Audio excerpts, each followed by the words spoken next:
لکھتے ہیں اس کے بارے میں.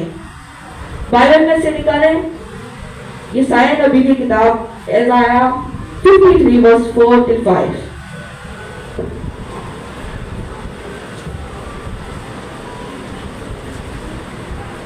یسایہ کی کتاب 53 باب 4 آیت سے 5 تک.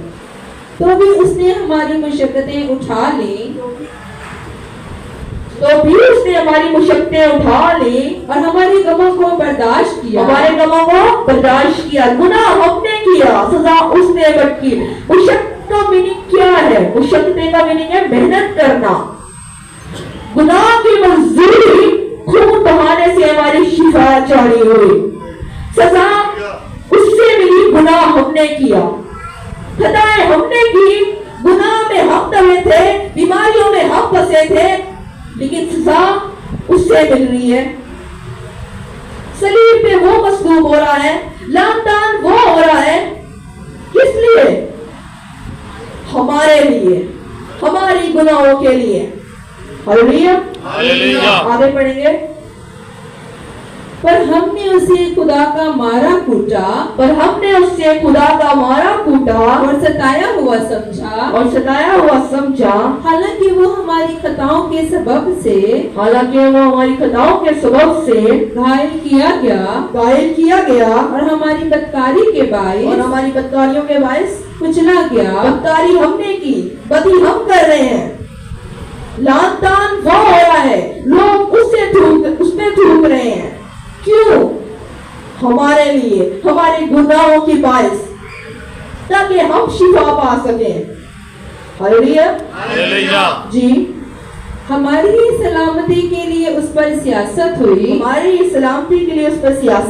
تاکہ اس کے مار کھانے سے ہم شفا پائیں. اس لیے اس پہ سیاست ہوئی، اس لیے وہ لعن طعن ہوا، اس لیے آج وہ صلیب پہ چڑھا، اس لیے اس نے کوڑے کھائے تاکہ اس کے مار کھانے سے ہم شفا پا سکیں، تاکہ اس پہ سیاست ہونے کی وجہ سے آج ہم سلامت ہو. ہلیلویا. اور یہی وجہ تھی یسوع مسیح اپنے باپ سے جدا ہوئے. آج اب ہم سیکھتے ہیں کلمہ جدائی کی طرف سے. آخر جدائی ہے کیا؟ جدائی کب جاری ہوتی ہے؟ جدائی کیوں جاری ہوتی ہے؟ جدائی کا میننگ الگ ہو جانا، بچھڑ جانا. اور جدائی تب جاری ہوتی ہے موت کی وجہ سے. لیکن خدا کی روح انسان سے کب جدا ہوتی ہے؟ گناہ کے باعث، نافرمانی کے باعث. لیکن یسوع مسیح نے کوئی گناہ نہیں کیا تھا، لیکن اس سے کیوں خدا کی روح جدا ہو گئی؟ حالانکہ وہ کہتا ہے زمین پہ کر کے تم میں سے کوئی ہے جو میرے پہ گناہ ثابت کر سکے.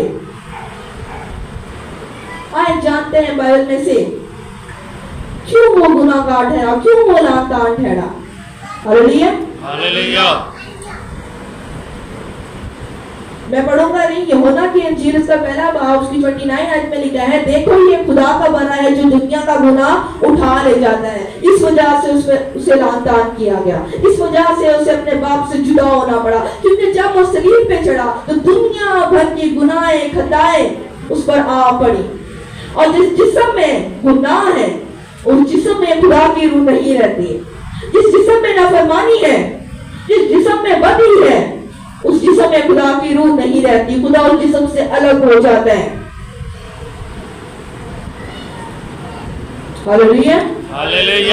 اور اس وجہ سے خدا کی روح یسوع مسیح سے الگ ہو. باپ کو مجبوراً اپنے بیٹوں کو چھوڑنا پڑا کیونکہ دنیا بھر کے گناہ اس پہ آ پڑے. بائبل میں اتنے شخص جن نے گناہ کیا اس سے خدا کی روح الگ ہو گئی. اس طرح میرے ساتھ ہم نکالیں گے پہلا سیموئیل 16 اس کی 14.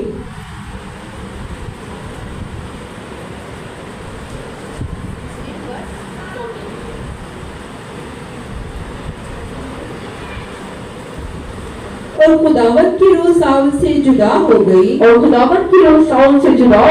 اور خداوند کی طرف سے ایک بری روح اسے ستانے لگی. آمین. خدا کی روح ساؤل سے کیوں جدا ہو گئی اور بری روح سے